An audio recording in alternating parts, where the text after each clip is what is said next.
Hello friends, आज हम article 13 देखेंगे। और जो हम आर्टिकल 13 आज बता रहे हैं आपको, वो 3 पार्ट में बताएंगे।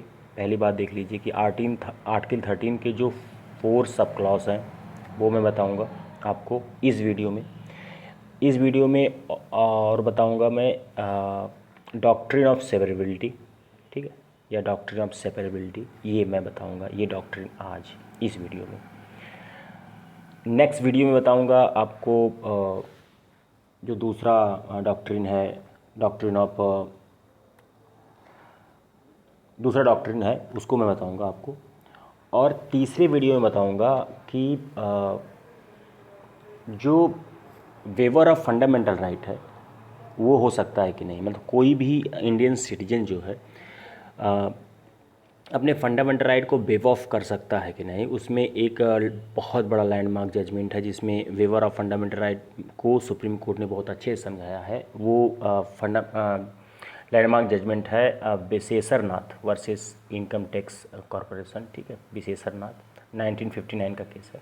तो उसमें ये सुप्रीम कोर्ट ने बताया है कि किस हम मतलब एक नॉर्मल सिटीजन जो है अपने फंडामेंटल राइट को वेव ऑफ कर सकता है या नहीं। तो हम पहले देखते हैं आर्टिकल 13 सब क्लॉज 1। देखिए, लिखा तो बुक में सब है, मैं MP जैन को फॉलो कर रहा हूँ, ठीक है। मैं आपको एक बार बहुत ही सिंपल भाषा में बताऊँगा, एक बहुत अच्छे से बताऊँगा, और ना अदरवाइज बुक में तो सब लिखा हुआ है। मान लीजिए ये लाइन है और ये थ्रेशोल्ड पॉइंट है जहाँ पे 1947 में हमारा कॉन्स्टिट्यूशन, आप समझ लीजिए हमको इंडिपेंडेंसी मिली, ठीक है, हम लोग इंडिपेंडेंट हुए। तो 13 सब क्लॉज 1 कहता है कि बिफोर मतलब प्री कॉन्स्टिट्यूशन, मतलब स्वतंत्रता से पहले, कॉन्स्टिट्यूशन से पहले जो भी लॉ, ठीक है, होंगे जो फंडामेंटल राइट को डेरोगेट कर रहे होंगे, उसको उस पर हावी हो रहे होंगे, उससे प्रॉब्लम क्रिएट कर रहे होंगे, उसको हम लोग वॉइड करेंगे, ठीक है, वो वॉइड होगा। अच्छा, जो सब क्लॉज 1 है उसमें एक वर्ड लिखा है, बहुत सिंपल लिखा होता है, अगर उसको आप पढ़ेंगे तो आपको समझ में आ जाएगा। लिखा है the provision of this fact shall to the extend of such inconsistency. मतलब मान लीजिए लॉ में 25 पॉइंट है, ठीक है, केवल 4 पॉइंट जो है इनकन्सिस्टेंस कर रहा है फंडामेंटल राइट के साथ, तो सिर्फ उसी 4 पार्ट को हम हटाएंगे, पूरे लॉ को नहीं हटाएंगे, ठीक है। Shall to extend of such inconsistency, मतलब जो पार्ट इनकन्सिस्टेंस होगा फंडामेंटल राइट को, सिर्फ उसको हटाएंगे, ठीक है। तो ये होगा 13 clause sub clause 1। 13 sub clause 2 को देख लीजिए, ये पोस्ट इंडिपेंडेंट के बारे में, मतलब कि अब हम आज़ाद हो गए हैं तो पार्लियामेंट ऐसा कोई लॉ नहीं बना सकती जो फंडामेंटल राइट को अब्रीज कर सके, ठीक है। The state shall not make any law, और स्टेट जो यहाँ पे बोला गया है, इसी स्टेट को आर्टिकल 12 में डिसाइड किया गया है कि स्टेट होता क्या है, और उसका वीडियो मैं बहुत अच्छा बना चुका हूँ, आपको जो है प्लेलिस्ट में मिल जाएगा, आप उसको देख सकते हैं। तो इसमें कह रहा था state shall not make any law which take abridge the fundamental right. मतलब अब हम आज़ाद हो गए हैं तो पहले के तो हो गया, पहले के जो लॉ हैं, यदि जितना पार्ट इनकन्सिस्टेंट होगा अप टू, उसको हम रिमूव करेंगे। अब सेकेंड वाला कह रहा है कि state shall not make any law, ठीक है, ऐसा कोई लॉ नहीं बना सकता, ठीक है, जो अब्रिज कर सके फंडामेंटल राइट को। अदरवाइज जितना पार्ट कंट्रावेंशन करेगा this clause shall to extend of country, यहाँ पे भी सेम लिखा हुआ है कि जितना पार्ट फंडामेंटल राइट का कॉन्ट्रावेंशन करेगा, उस लॉ का फंडामेंटल राइट से कॉन्ट्रावेंशन करेगा, उतने पार्ट को हम वॉइड कर देंगे। ये है आपका सब क्लॉज 2, ठीक है। अब आ जाइए 13 सब क्लॉज 3 में, ठीक है। इसके 2 पार्ट हैं, part A and part B. Part A में आपको समझाया गया व्हाट इज़ लॉ।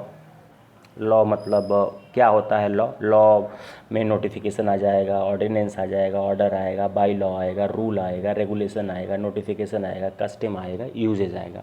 मतलब लॉ डिफाइन किया गया है आर्टिकल 13 सब क्लॉज 3A में, ठीक है। अब आर्टिकल 13 सब क्लॉज 3B में क्या किया गया है, लॉ इन फोर्स के बारे में बताया गया है, ठीक है, कि पोस्ट प्री कॉन्स्टिट्यूशन में what is pre constitutional law, ठीक है, उसको बताया गया है कि लॉ पास और मेड बाय लेजिस्लेटर और कॉम्पिटेंट अथॉरिटी और other authority territory of India before the commencement of constitution and not previously repeal. मतलब वो कह रहा है कि 1947 से पहले कोई भी प्री कॉन्स्टिट्यूशनल लॉ जो उस समय रिपील नहीं किया गया होगा, ठीक है, not repeal, that any such law or any part thereof may not be in the operation। अगर वो कॉन्ट्रोवेंस करेगा, ठीक है, प्रॉब्लम करेगा, तो उस पार्ट को हम लोग यहाँ हटाएंगे। तो लॉ इनफोर्स को बता रहा है कि मान लीजिए प्री कॉन्स्टिट्यूशन में कोई लॉ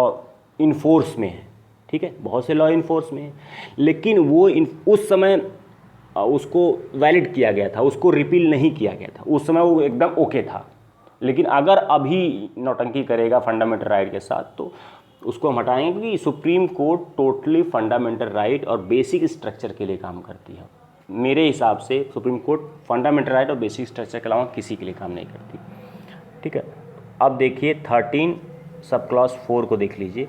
अब ये कह रहे हैं 13 सब क्लॉज 4 की nothing of this article shall apply to any amendment of this constitution made under.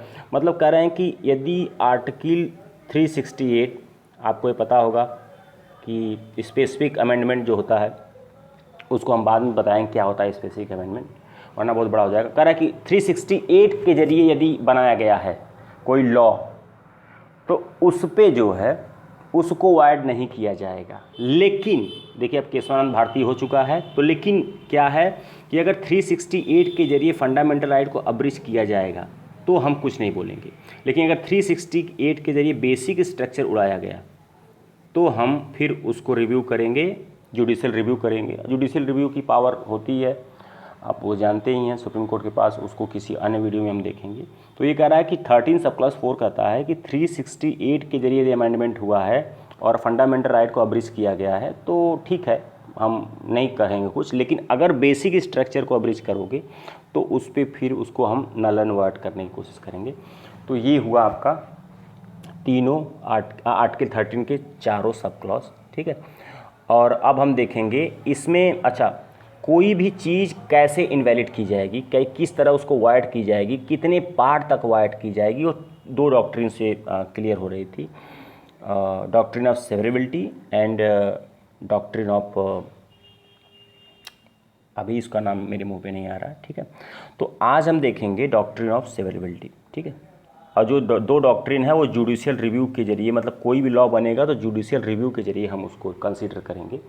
तो हम देखेंगे डॉक्ट्रिन ऑफ सेवरेबिलिटी, ठीक है, डॉक्ट्रिन ऑफ सेवरेबिलिटी।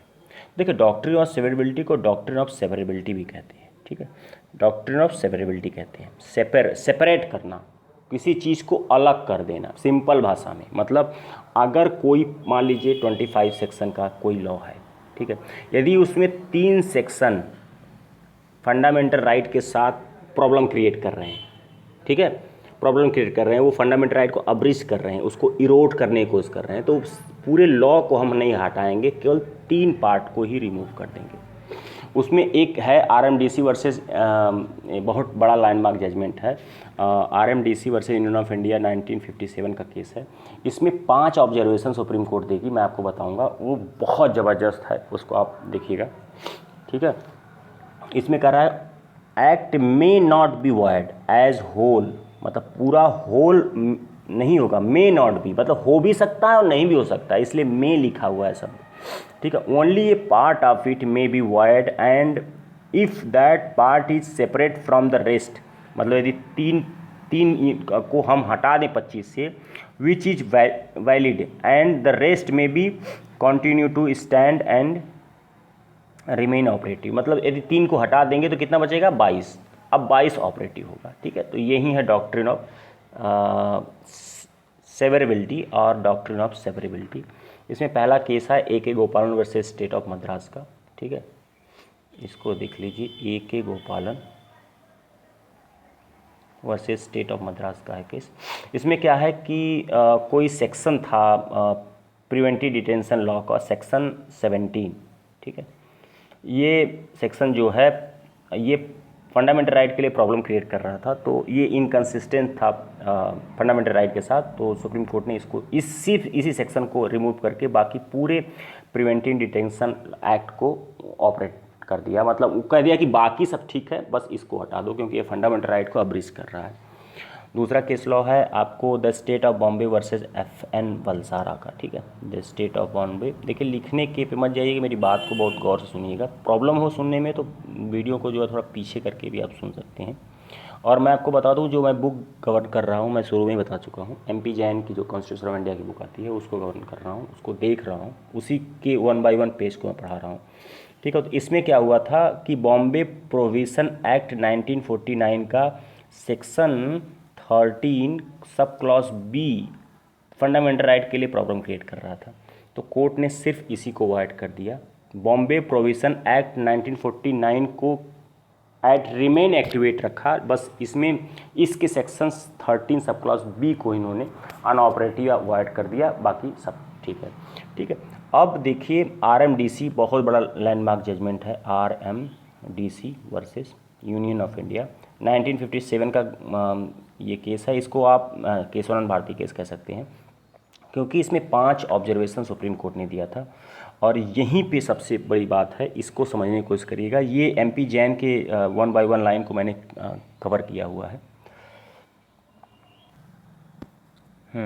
तो RMDC versus union of India 1957 का केस हम देखेंगे। 5 ऑब्जर्वेशन सुप्रीम कोर्ट का देखेंगे जो MP जैन में मेंशन है, MP जैन बुक में। और ये 5 ऑब्जर्वेशन किसी ने बताया नहीं है, और आप 1 बाय 1 देखिएगा। पहला ऑब्जर्वेशन है कि हम ये देखेंगे, सुप्रीम कोर्ट कहती है intention of legislative is determining factor. हम किसी भी एक्ट को रिव्यू करने से पहले ये देखेंगे कि उस एक्ट के बनाने का इंटेंशन क्या था गवर्नमेंट का। कहीं ऐसा तो नहीं कि उस इंटेंशन ही गलत हो। जैसे मान लीजिए इसमें NSA नेशनल सिक्योरिटी UPA, ठीक है, जो नेशनल सिक्योरिटी NSA एक्ट लग रहा है, UPA लग रहा है, ठीक है। तो ये हम देखेंगे कि उस एक्ट को बनाने का उसका लेजिस्लेटिव का इंटेंशन क्या है। यदि बैड इंटेंशन ही है तो उसको हम हटा देंगे, यदि इंटेंशन सही है तो उसको हम रहने देंगे। दूसरा पॉइंट है, ये valid and invalid portion can not be separate out. मतलब मान लीजिए 25 सेक्शन है, ठीक है, इसमें से 4 सेक्शन इनवैलिड, उसको समझ में आ रहा है सुप्रीम कोर्ट को। लेकिन सुप्रीम कोर्ट को समझ में आ रहा है कि 4 सेक्शन इतना ज़्यादा अपने में ही कनेक्टेड हैं, वैलिड और invalid portion can not be separate out, then पूरा जो है एक्ट ही, मतलब पूरा 25 नंबर एक्ट ही इनवैलिड कर दिया जाएगा, मतलब पूरा एक्ट ही इनवैलिड कर दिया जाएगा। ये दूसरा ऑब्जर्वेशन है RMDC का। तीसरा ऑब्जर्वेशन देख लीजिए आप, after the invalid portion is in plug from the state what remain, ठीक है। मतलब कह रहा है कि मान लीजिए तीसरा नंबर में बता रहा हूँ आपको, 25 सेक्शन है किसी उसमें, और मान लीजिए 6 सेक्शन को हमने रिमूव किया, लेकिन 6 सेक्शन के रिमूव करने के बाद जो बचा हुआ पार्ट 19 सेक्शन है वो कैन नॉट बी ऑपरेटेड, वो ऑपरेट ही नहीं कर सकता, वो ऑपरेट ही नहीं कर सकता, ठीक है। तो उसमें ज़रूरत पड़ रही है कुछ अल्टरेशन करने की, कि अगर हम कुछ अल्टरेशन कर दें, कुछ बदलाव कर दें उसमें तो काम करने लगेगा। लेकिन हम बदलाव नहीं कर सकते क्योंकि judicial it will be amount to judicial legislation. ये बहुत अच्छा शब्द है कि हम जुडिशियल लेजिस्लेशन नहीं कर सकते। लेजिस्लेशन मतलब जुडिशरी का काम कानून बनाना नहीं है, जुडिशरी का काम होता है कानून को इन्फोर्स करना, कानून को रिव्यू करना और फंडामेंटल राइट को प्रोटेक्ट करना। हम कानून नहीं बना सकते। इसलिए यदि 6 पॉइंट हटाने के बाद, कुछ पॉइंट हटाने के बाद what remain can not B enforce without making alteration, यदि बिना अल्ट्रेशन के अब वो इन्फोर्स नहीं कर सकता तो हम जुडिशियल लेजिस्लेशन नहीं कर सकते और पूरा एक्ट ही इनवैलिड हो जाएगा।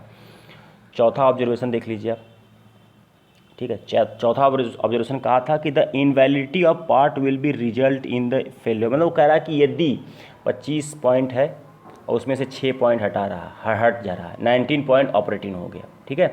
तो जो इनवैलिड पोर्शन है, ठीक है, इस एक्ट के जो 25 सेक्शन लेके वो एक्ट बना हुआ है, उस एक्ट के फेल्योर को सूचित करेगा कि ये एक्ट इतना फेल्योर हो गया, ठीक है।